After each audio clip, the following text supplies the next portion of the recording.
Assalomu alaykum do'stlar. Sizlar bilan Totti futbol kanali. Bugungi videomizda AI divizionida bitta match o'ynab ko'ramiz. Unda qani ketdik. Ko'p kishi aytishi mumkin, nimaga AI divizionda PvP'da emas desalar, hozirda PvP'da endi boshlanganligi uchun PvP hozir sezon yangilanganligi uchun hozirda o'ynash sal xatolik bo'ladi, chunki hozir sizga ko'proq kuchli baland silali raqiblar tushadi. Hozir shuning uchun shu bir hafta PvP o'ynamasdan shunchaki boshqa AI divizionmi yoki shunchaki o'zingizga kerakli narsalarni o'ynashingizni tavsiya berardim. Chunki yutish ehtimolingiz sal pastroq bo'lishi mumkin-da. Keyin shu uchun ozgina sabr qilasizlar. Keyin ikkinchi haftadan boshlab yana ancha divizion osonlashadi va bemalol o'ynayverasizlar. Sastavdagi kayfiyatlari yaxshi futbolchilarni qo'ydim. Bu o'zi Kroyf bu yerda edi. Kantonani Stochkovichni o'rniga tashladim. Lekin buni o'rnini almashtirishimga asosiy sabab mana bu Kantona o'ng oyoqda tepadi.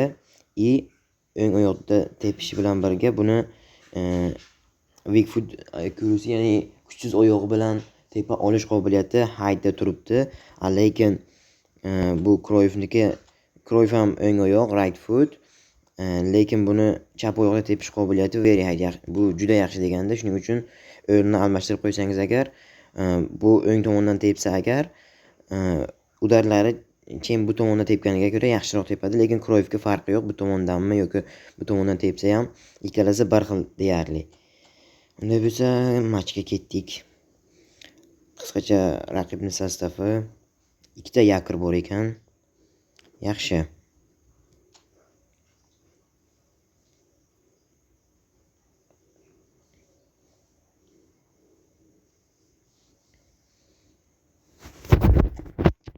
Match boshlanyapti.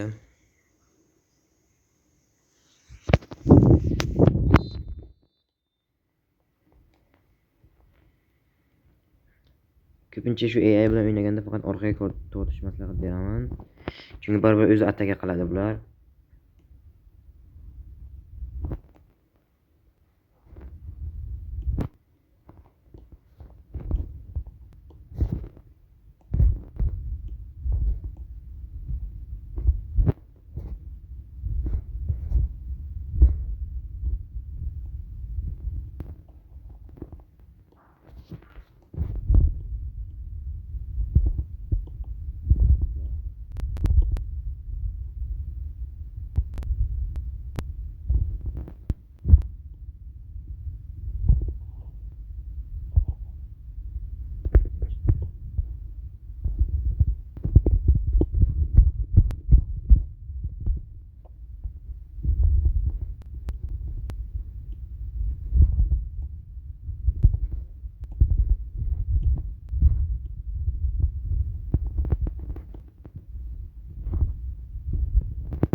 O'yin kачествosiga sal e'tibor bering. Telefon.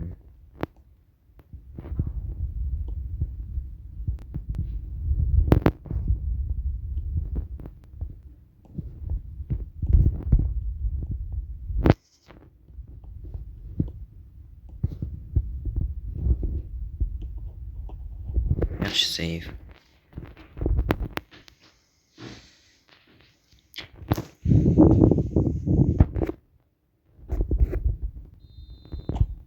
mana shu uglovoy paytlarda mana bu 6 yaş boksni bosib, mana shu birinchi kelgan futbolchiga pas berish eng yaxshi qaror bo'ladi agar kallaga urishda yaxshi futbolchingiz bo'lmasa.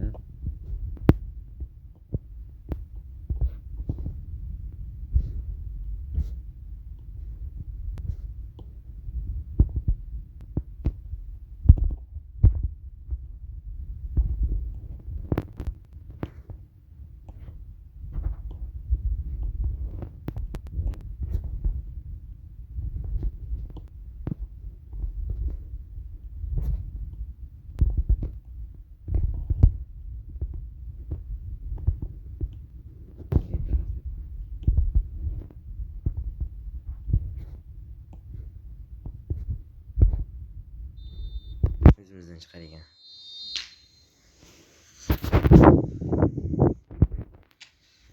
Kontrol o'tomada endi AI bo'lgandan keyin ko'pincha kontrol qiladi u.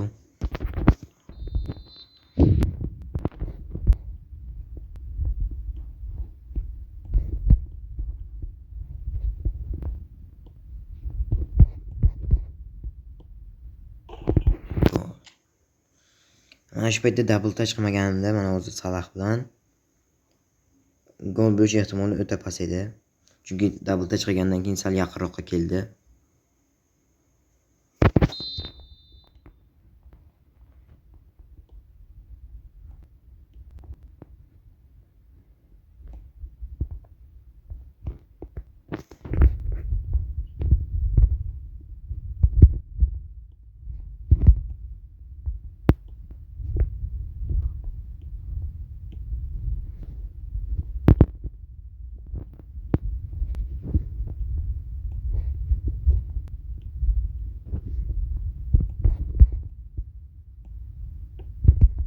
Holatga sal o'xshaydi, lekin bu safar yaxshi zarba bera olmadi.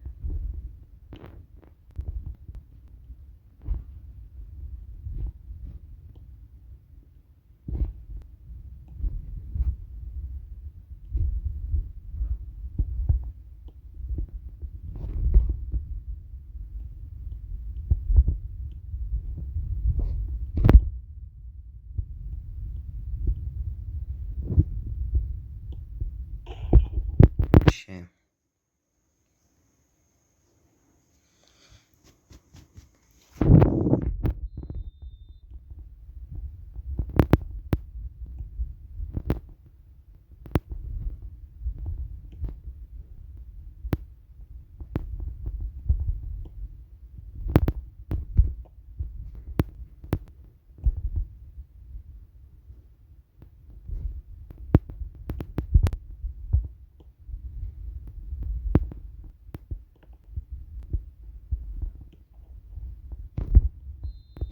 Offside. Mana o'sha daqiqani ko'rsangiz 70-daqiqa bo'lyapti. Demak, zamina qilish kerak. Shu futbolchilar ham charchagan degani. Manda ikkinchi taymga Batistuta, Mbappe, bu tomonga Totti, bu tomonga Nakatan bor. Mana bu Declan Rice'ning o'rniga Xabi Alonso. Ikki har doimgidek shu bitta uchinchiga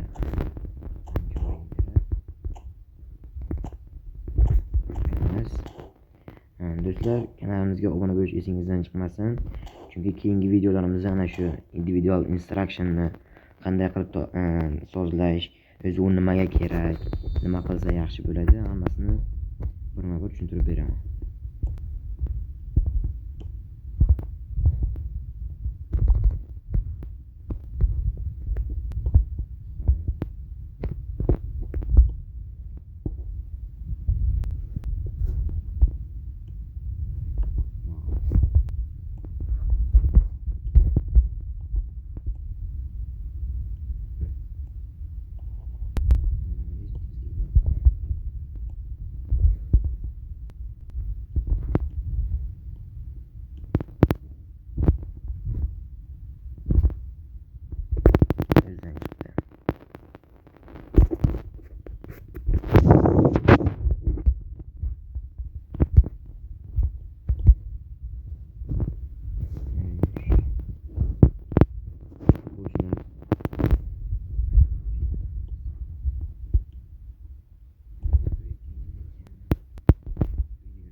zo'r hujum bo'ldi, chunki Roberto Carlos o'ta tepaga chiqib ketgandi va uning qanoti bo'shab qolgandi.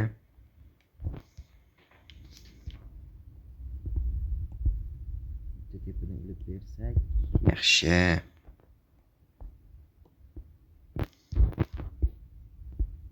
Wow, urilmadi yana. Yaxshi, Yaturi.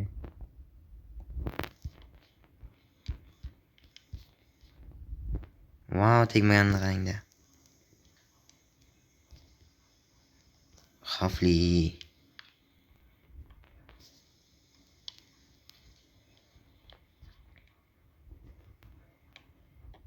Yaxshi save. Bu yerda o'zim men xato qilib qo'ydim. Kanavarni sal oldinga jilib qo'yganligim uchun bu Viniciusga o'ta bo'ysuna ko'p bo'lib ketdi.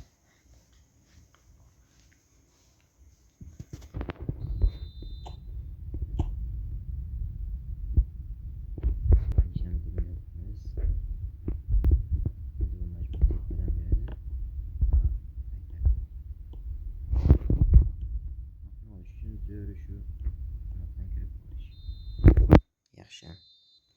2-1. Xolos do'stlar, bugungi videomiz shundan iborat edi. Video yoqqan bo'lsa like, kanalimizga obuna bo'lish esingizdan chiqmasin. Keyingi videolarda bundan da qiziqarli videolar chiqarishga harakat qilamiz. Xayr, sog', salomat bo'ling.